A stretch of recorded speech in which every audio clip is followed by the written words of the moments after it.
I woke to a cold hand gripping my ankle. In the darkness, something yanked hard, dragging me.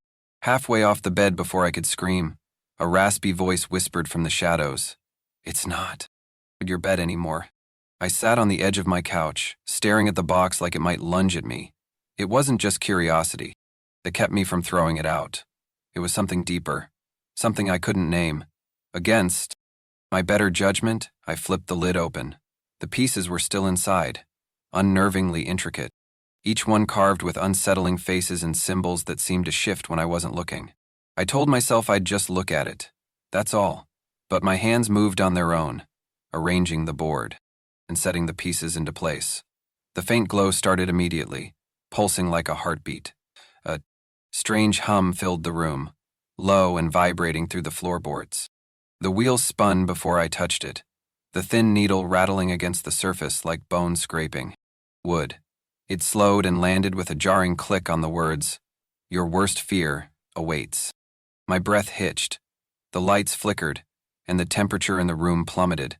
The smell hit me next, sickly, rotting, like damp earth and spoiled meat. I gagged, scrambling to my feet, but the shadow in the corner stopped me cold. It was tall, too tall to be human, but it didn't move. Not at first. I watched, heart pounding, as it seemed to sway, like something testing its footing. Then it darted, faster than I could track, disappearing into the far corner of the room. I spun to follow it, but nothing was there. Just the hum. Gold. Just the smell. My phone buzzed violently on the table. With trembling hands, I picked it up. The message read, "Congratulations. First move complete." Below the text was a video. My stomach turned. It was a live feed of my apartment, filmed from, I wondered what street she'd been on, just over my shoulder. The scratching started just after midnight, faint at first, like a mouse trapped in the wall. I tried to ignore it, pulling the blanket tighter around me, but it didn't stop. The sound grew louder, more insistent, like nails clawing through the plaster, desperate to get out. I sat up, heart pounding, every hair on my body standing on end. The room was dark, except for the dim glow of my phone on the nightstand. I grabbed it, fumbling to turn on the flashlight. My shaking hands made the beam wobble across the room. The walls were still. Then, just as I exhaled, the creak of the bedroom door sent my stomach plummeting. I hadn't left it open. Slowly, it swung inward, revealing the shadowy hallway beyond. My breath hitched. I leaned forward, peering out, but nothing moved. The scratching resumed, this time from the ceiling. I flinched, aiming the flashlight upward. The pale beam caught faint marks on the paint, long gouges I was sure hadn't been there before. The ceiling groaned. My phone buzzed violently in my hand, startling a yelp from me. 6 hours until your next turn, the screen read. Beneath the text, a timer ticked down, in relentless red numbers. Desperate for answers, I searched online for any mention of the game. Nothing. No forums. No warnings. Empty, just empty search results, as if the game didn't exist. My stomach churned with the suffocating weight of isolation. By morning, I couldn't take it anymore. I grabbed the box, stormed downstairs, and hurled it into the dumpster.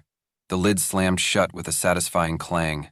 Relief washed over me, but it was short-lived. When I stepped back into my apartment, the box was waiting on the kitchen table, its lid slightly, ajar. The countdown reached 0. My phone let out a shrill beep, startling me from my phony sleep. Silence. My chest tightened as new words scrolled across the screen in glowing red. Spin the wheel or forfeit. The air around me seemed heavier, pressing against my chest.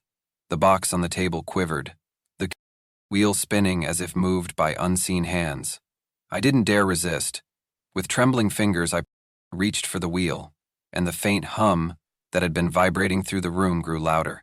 The needle clicked into place, landing on, "Someone will knock, but do not answer." I swallowed hard. My throat was dry, my body frozen in place. Then, it came. A knock at the door. Another knock followed, this time harder, insistent. I moved slowly, heart pounding in my ears, and pressed my eye to the peephole. Darkness. No. Hallway. No figure. Just blackness stretching endlessly. Unnatural. And wrong. The knocking grew frantic, almost desperate. Then, a voice. A rasping whisper that scratched at my mind. Let me in. It's cold out here. I stumbled back, my legs weak. I clenched my fists, trying to steady my breathing. But the voice came again, this time sharper, angrier. You're next. You can't hide forever. The knock stopped, leaving an oppressive silence. Gathering every ounce of courage, I opened. The door a crack. The hallway was empty. But on the floor, a single wet footprint glistened in the faint light. It wasn't leading away. It started outside the door and trailed into my apartment. I closed the door quickly, locking it with shaking hands. But deep inside, I knew it was already 3, 8, 6. The box sat in the passenger seat as I drove, the weight of its presence heavier than the metal. It smelled of syrup around me. I glanced at it more than once, half expecting it to move. The steering wheel. This was my last option. I reached my friend's house just as the sun dipped below the horizon. Their home was cluttered, with shelves of strange artifacts and yellowed books. When I showed them the box, their face went pale. "Where did you get this?" they asked, their voice barely a whisper. I explained everything, the spinning wheel, the messages, the shadow, the knock at the door. They stared at the carvings on the box, their fingers tracing the symbols. "This isn't a game," they said, finally meeting my eyes. "It's a curse. It binds itself to whoever plays. You don't. When you survive, and only by passing it on." Their words tightened the knot in my stomach. "Is there a way to stop it?" They hesitated before handing me a tattered piece of paper covered in cryptic instructions. "There's a ritual, but will work. If it fails, the curse will escalate." I left feeling no safer. The instructions crumpled in my pocket. The box seemed almost smug as I placed it back on the seat, its glow faint but mocking. That night, I felt eyes on me no matter where I turned. Shadows moved in places I hadn't looked. The air was thick and suffocating, pressing against my chest. My phone chimed. "Time for your next move." The screen flickered, and for a moment my reflection stared back at me. Not frightened, but grinning. The wheel spun on its own the moment I sat down, its clicking echoing louder than it should. "Having the quiet party." My chest tightened as the needle slowed and stopped on the words. "Relive your guilt." Before I could react, the room changed. The walls rippled like water, and my apartment melted away. I was standing in the house where I grew up, a place I hadn't seen in years. The air smelled of mildew and damp wood, and the faint sound of whispers floated from somewhere, deeper inside. I tried to move, but my legs felt leaden. The floorboards creaked under my weight, the sound unnervingly loud. As I stepped forward, a figure emerged at the end of the hallway. My stomach dropped. It was someone I had hurt, someone I'd pushed away in anger years ago. Their face was gaunt, their eyes hollow and dark, but they stared at me with an intensity that made my skin right. "You did this to me," they said, their voice low and broken. Each word was a dagger, cutting into me. "You left me behind. You didn't even care." "I didn't mean to," I stammered, my voice shaking. "I'm sorry." Their expression twisted into rage. "Sorry doesn't fix this." They moved toward me, faster than seemed possible. I stumbled back, but the house dissolved into darkness, the floor beneath me vanishing. I landed hard, back in my apartment, gasping for air. The walls around me pulsed faintly, as if alive. Then I heard it. Their voice, soft but unmistakable, whispering from every corner of the room. "You can't escape what you've done." I clutched the game board, my hands trembling. The pieces stared back, their carved faces now resembling mine. The next morning I called my friend. No answer. I tried again, but the line went dead after a single ring. Panic crept in as I drove to their house, hoping for reassurance, for someone to tell me this wasn't real. The house was eerily quiet. The windows were dark, curtains drawn tight. I knocked, but no one. I crawled to the window and saw two faces staring back at me. A teenager?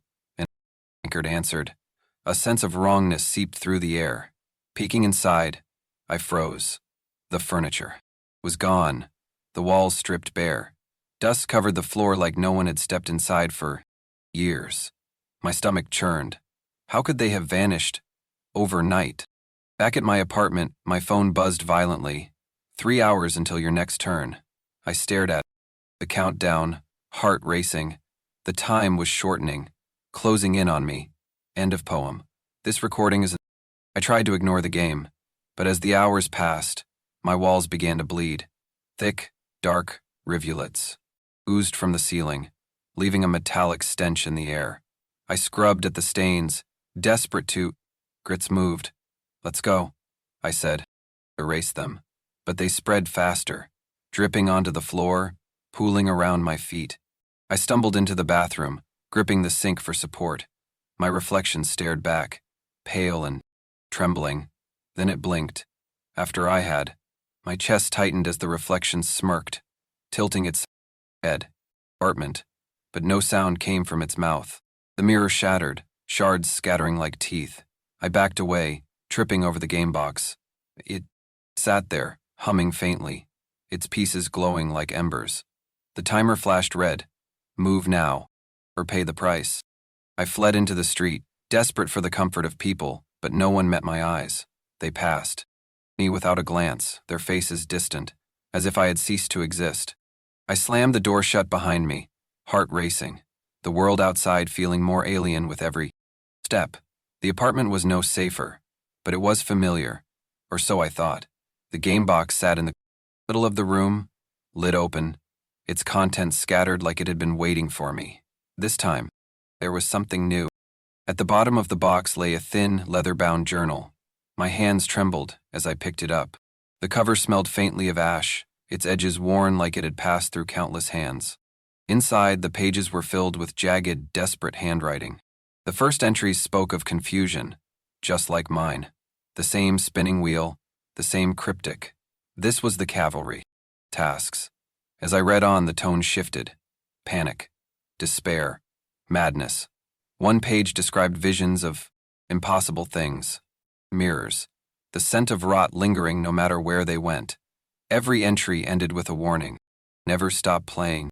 Toward the end, one sentence was repeated over and over, scrawled in larger, shakier letters. The game never ends. It moves from one victim to the next. The only way to survive is to make someone else play. I dropped the journal as if it burned. My stomach twisted. Was that what the game wanted? To turn me into its pawn? The room darkened, shadows creeping across the walls. My phone buzzed again, lighting up the journal's final page. A single line glowed red on the screen. No one escapes. Choose someone, or it will choose for you. The room fell silent, but it wasn't empty. The shadows seemed to laugh, their shapes twisting, into figures that leaned closer, waiting for my decision. The board was waiting for me when I opened my eyes. I didn't remember falling asleep, but there it was, glowing faintly in the dim light of the room. The pieces had changed again. They no longer bore the strange faces and symbols I had grown to dread. Instead, they looked like Brazier. People I knew. My friend who had vanished. The barista from the coffee shop. The neighbor, who always smiled, but never spoke. Each piece stared up at me with blank, lifeless expressions, their features unnervingly precise. My throat tightened. I couldn't bring myself to touch them, but the board began to hum, vibrating faintly, as though urging me forward. The wheel spun on its own, clicking loudly in the silence. It stopped abruptly on, confront, your betrayal. I was submerged instantly, my lungs screaming for air. Panicking, I clawed my way upward. But the surface wasn't there. Shadows swirled around me, murky figures that whispered in my ear. You left us. You forgot us. A hand wrapped around my ankle, yanking me deeper. The whispers grew louder, deafening, overlapping.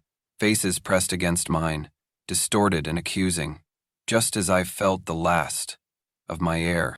Slipping away, I was back in my apartment, gasping and drenched. The pieces had moved, though I hadn't touched them. They were lined up at the edge of the board, their tiny hands pointing at me. My reflection caught my eye again. This time, it didn't just move on its own. It leaned closer, lips curling into a cruel smile. "Give it away," it whispered, the voice dripping with malice. "It doesn't have to be you." I recoiled, heart pounding.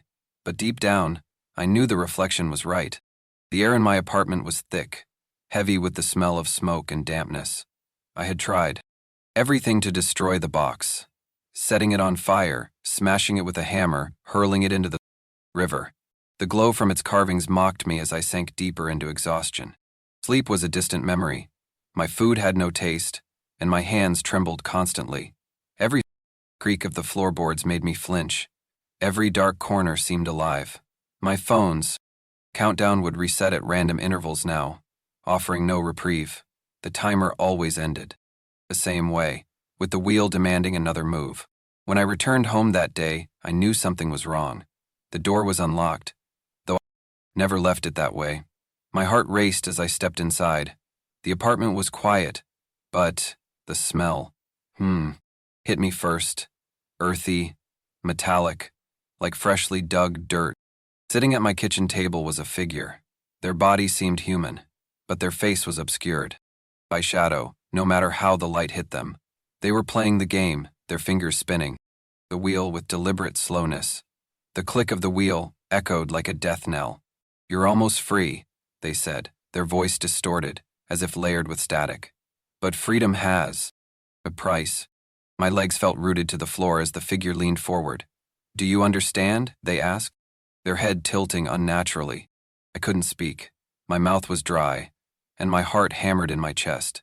The figure slid the box toward me, its pieces arranged in a new configuration. "Choose someone," they whispered, "or stay forever." The room was cold, and the choice hung in the air like a blade at my throat. The wheel stopped spinning. Its final click echoed like a judge's gavel, and I felt my stomach drop. "Pass it on, or stay forever." The words gleamed on the board, glowing faintly in the dim light of the room. I barely noticed the figure move at first, but then their face emerged from the shadows. My heart seized. It was my face, but wrong. The smile stretched too wide, the eyes too dark. The reflection leaned forward, its voice smooth and cold. "You know what to do," it said. "Everyone does." The box felt impossibly heavy in my hands, as though the weight of every choice it had ever demanded was bearing down on me. Friends who had been kind to me, strangers who wouldn't suspect anything. Faces flashed through my mind like snapshots, and with each one, a fresh wave of guilt churned in my gut. "I can't," I whispered, my voice trembling. "Enough to cut." "Can't?" it echoed mockingly. "Or won't?" Shadows swirled at the edges of the room, whispering voices rising like a tide. "Choose someone." The walls seemed to pulse with the words, the air thick and suffocating. My head spun as I clutched the box tighter, trying to fight the impossible decision before me. The figure leaned closer, its voice dropping to a hiss. "Freedom has a price. Someone, always." Tears blurred my vision as my grip on the box faltered. My phone buzzed violently, flashing red. Hour remaining. The shadows crept closer, their whispers growing louder, more desperate. I couldn't tell if they were begging or mocking me. Either way, I knew one thing for certain. I had no way out. The box was gone. I'd left it at a crowded cafe, tucked between an abandoned bag and a half-empty coffee cup. From a safe distance, outside, I watched as a man picked it up, curiosity lighting up his face. He opened it, pulling out the strange pieces, and I turned away before I could see more. "Congratulations, you're free." For the first time in weeks, I felt light. My chest no longer carried the weight of dread. The whispers had stopped. The shadows were still. Sleep. For the first time since the game began. But the silence didn't last. The shadows in the corner of my room shifted that night, twisting like smoke. The smell of rot, faint but familiar, crept back into the air. Nightmare I'd endured. But when I looked at the wall, I saw it. A faint outline of the box, burned into the plaster like a scar. I turned away, refusing to believe it was real. But then came the sound, a low hum, like the spinning of the wheel. My phone buzzed again, vibrating with a force that made it fall to the floor. The screen glowed, read with a single message, "It's your turn." I froze, my breath catching in my throat. Slowly, I turned to the mirror, desperate to confirm I was alone. Eyes locked on me. The hum grew louder, and the shadows moved closer. If you're reading this, ask yourself, are you sure the game hasn't already started? Well, if so, you're probably guilty of it.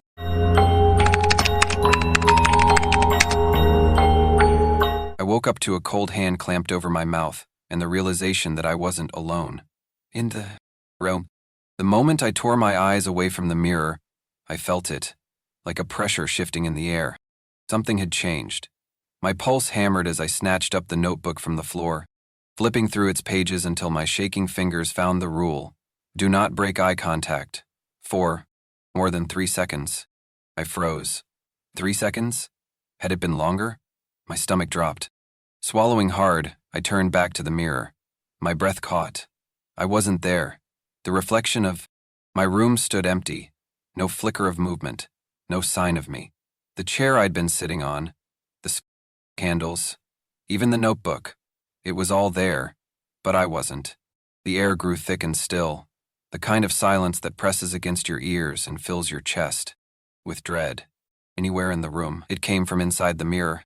The knock came again, louder this time. My knees buckled as I dropped the notebook.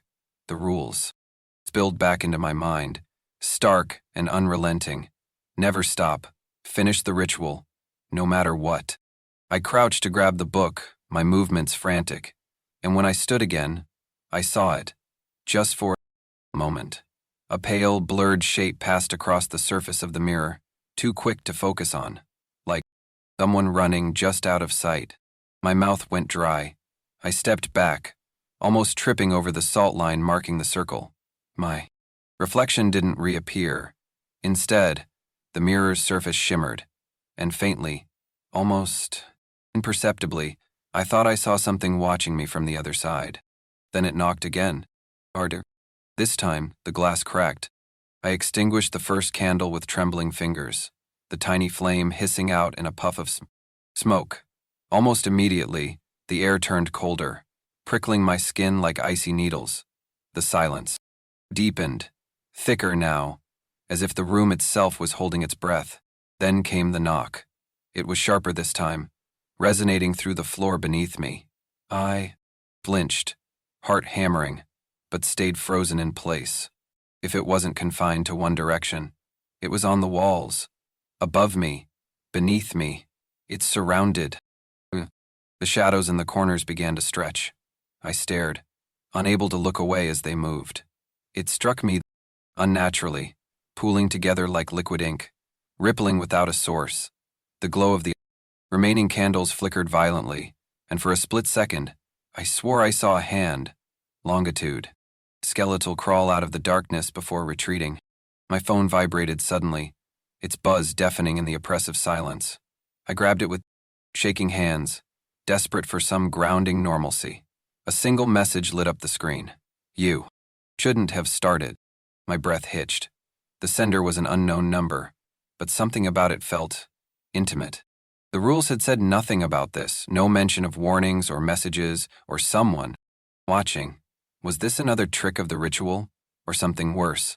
The knocking stopped abruptly, and the silence that followed was somehow worse.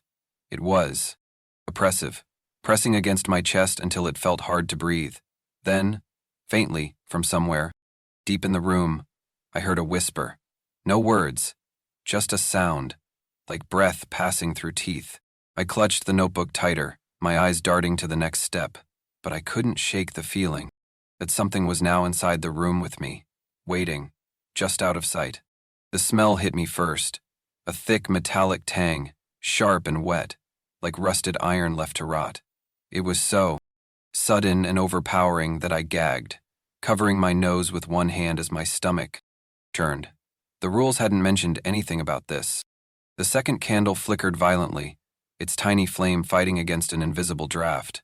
I squinted into the dim light, trying to focus on the circle of salt surrounding me, my safe space. but out of. In the corner of my eye, something moved. A slow, deliberate shift in the shadows, like they were alive. I clutched the notebook tighter, repeating the next step in my mind. Stay inside the circle. Never. Look directly at anything outside it. Faint and overlapping, like 100 voices trying to speak at once. They weren't words, but the cadence was unmistakable, declining, mocking. Then my phone vibrated in my lap. I jumped, almost dropping it as the screen lit up. Another message from the same unknown number. Look at the doorway. My breath caught. My fingers hovered over the screen, itching to delete the message. But the words burned in my mind. Against everything in me, I glanced toward the doorway. It was there. A figure, tall and still, its form distorted by the flickering candlelight. It had no base, just smooth, pale nothingness where features should be. My chest tightened as I realized it. It wasn't moving. It was watching. I turned back to the circle, heart pounding so hard it hurt. The whispers grew louder, almost gleeful now. My phone buzzed again, but I didn't dare look this time. Whatever was at the doorway wasn't leaving. It was waiting. The laughter began low, a rumbling sound that seemed to crawl up from the floorboards. It wrapped around me, echoing in every corner of the room. I froze, gripping the notebook so tightly it bent in my hands. My breathing turned shallow as I stared into the flickering light of the second candle, afraid to look anywhere else. Then it spoke. If it belonged to several things speaking at once, my stomach twisted as I realized the laughter wasn't random. It was mocking me. I scrambled for the matches, nearly fumbling them onto the floor. My fingers shook violently as I struck one, the sharp scent of sulfur cutting through the metallic stench in the room. The flame flared to life, and I used it to light the third candle. The laughter stopped. The sudden silence made the room feel heavier, the air oppressive, thick. My chest ached with the effort it took to breathe. My phone vibrated again, the sharp buzz, scarring me so much I dropped it into my lap. The screen glowed with a new message. It knows me. You saw it. My vision blurred with tears of frustration and terror. My mind raced through the rules, trying to find a way to recover. Do not acknowledge what you see outside the circle, it said. But I had, and now, whatever it was, knew. The growl came back, deeper this time, vibrating through my chest like a second heartbeat. The shadows surrounding the circle moved, pressing inward, stretching closer. The salt line seemed fragile now, insignificant against whatever was out there. Then the laughter returned, louder, sharper. It wasn't mocking anymore. It was hungry. The third candle went out with a faint hiss, the smoke curling upward like skeletal fingers, reaching for the ceiling. For the first time since the ritual began, everything went eerily quiet.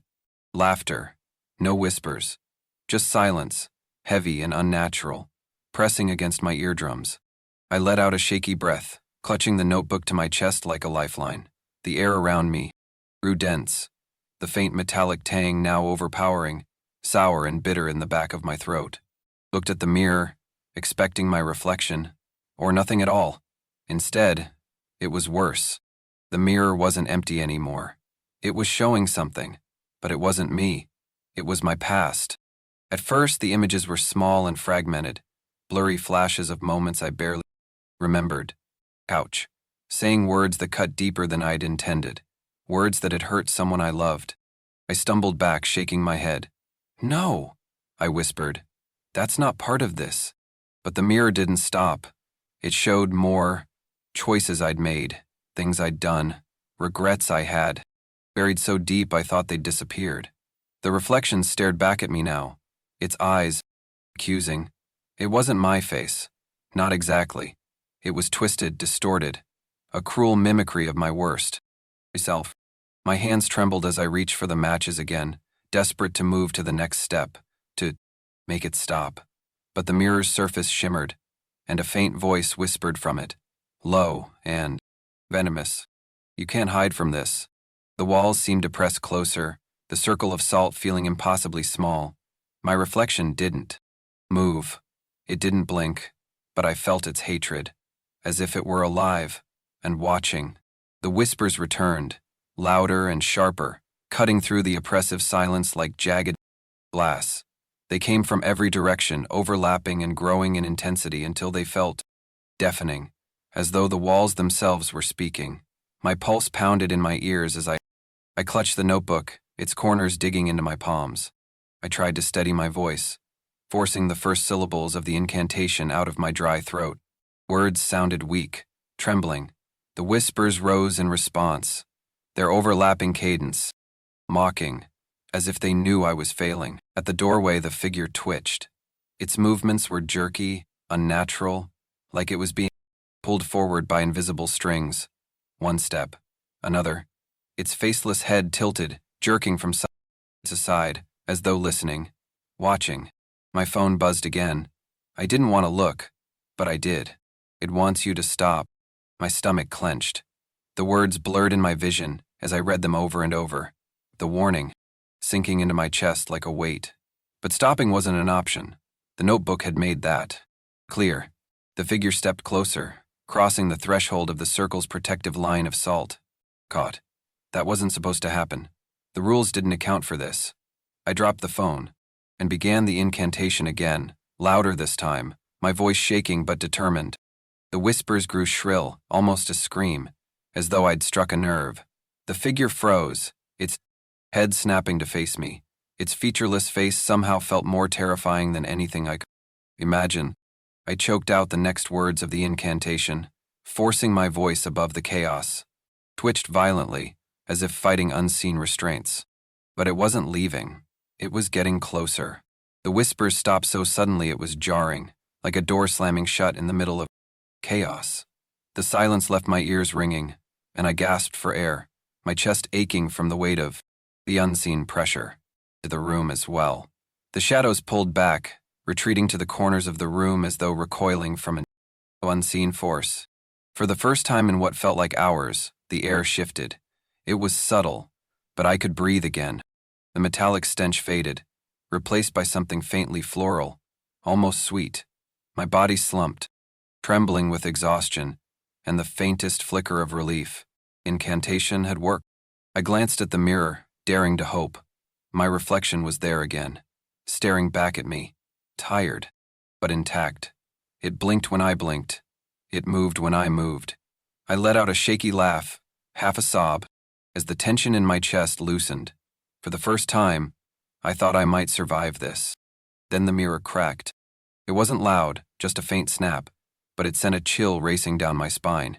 A single fissure ran down the glass, jagged and unnatural, splitting my reflection in two. From the crack, something black began to seep, a thick, oozing liquid that dripped onto the floor. The smell hit me. Instantly, a nauseating stench of rot and decay. My heart plummeted as the shadows crept forward again, drawn toward the black ichor pooling beneath the mirror. Steadily, the final candle burned beside me, its tiny flame trembling. My hands shook as I reached for it. The ritual wasn't over, and now, I wasn't sure I wanted to finish it. The black liquid seeped closer, a slow, deliberate creep toward the edge of the salt circle. I watched in horror as it pulsed, tiny ripples forming across its surface like something was moving beneath it. My hands shook as I grabbed the notebook, flipping through its pages, desperate for an answer. The pages were blank. No, I whispered, my voice cracking. This can't be happening. My phone buzzed in my lap, its vibration unnervingly calm against the chaos around me. I hesitated before looking at the screen. The message was short, but it felt like a death sentence. It's already too late. The figure stepped forward, crossing into the circle. The salt didn't stop it. The rules had promised protection, but the lines might as well have been drawn in water. My breathing hitched. As it moved closer, its faceless head tilting as if studying me. I couldn't look away, frozen in place as its presence filled the air with suffocating dread. It leaned in, its featureless face mere inches from mine. The sound of its breath, wet and raspy, sent shivers down my spine.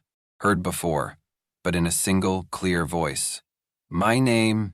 My blood ran cold. The rules were explicit. If it speaks your name, the ritual has failed. I clenched my fists, trying to focus, but my mind raced. The final candle flickered beside me, its flame dancing wildly as if it too sensed the danger. I reached for the candle, my fingers trembling, but the figure didn't stop me. It stayed where it was, silent now, but its presence felt heavier, darker. The black liquid reached my knees, swirling, pulling me towards something unseen. The realization hit me like a blow. Finishing the ritual wouldn't save me. Not anymore. The final candle flickered as I stared at the figure in front of me. Its faceless head loomed closer, its hand outstretched, pale and unnatural, the fingers too long and jointed in ways that defied logic. The shadows around us surged forward, swallowing the salt line entirely, leaving nothing between me and whatever this was. The mirror's surface shimmered like water, distorting my reflection until it twisted into something unrecognizable. It stared back at me, its eyes hollow and ravenous, its mouth curling to a grotesque grin. A voice, low, deep, and resonant, emerged from the mirror. "Choose," it said. The word reverberated through the room, pressing against my chest like a physical weight. "Finish the ritual, or stay with us forever." The choice struck like a bolt of ice through my veins. My hand hovered over the candle, the only thing left between me and the end of this nightmare. But finishing meant extinguishing it. What would that mean now? Was I sealing something in or out? The figure didn't move, but its hand stretched closer, bending in impossible ways, as if offering a grim invitation I couldn't take back. The twisted version of me inside the glass sneered, leaning closer, its voice merging with the deep resonance from before. "Your choice defines you. What will you sacrifice?" My breath came in shallow gasps. I couldn't think, couldn't decide. The black liquid at my feet began to rise, cold and suffocating, pulling me downward. My hands trembled as I looked at the candle. Finally, with tears streaming down my face, I made my choice. The match struck, and the flame went out. The room plunged into darkness, but the voice didn't stop. It laughed. The moment the final candle's flame vanished, the room collapsed into total darkness. Just the absence of light. It was an oppressive void, a suffocating emptiness that pressed against my skin, my lungs, my mind. My breath hitched, and I couldn't tell if my eyes were open or shut. For a fleeting moment, I thought it was over. The silence was absolute, and I dared to hope the ritual had worked.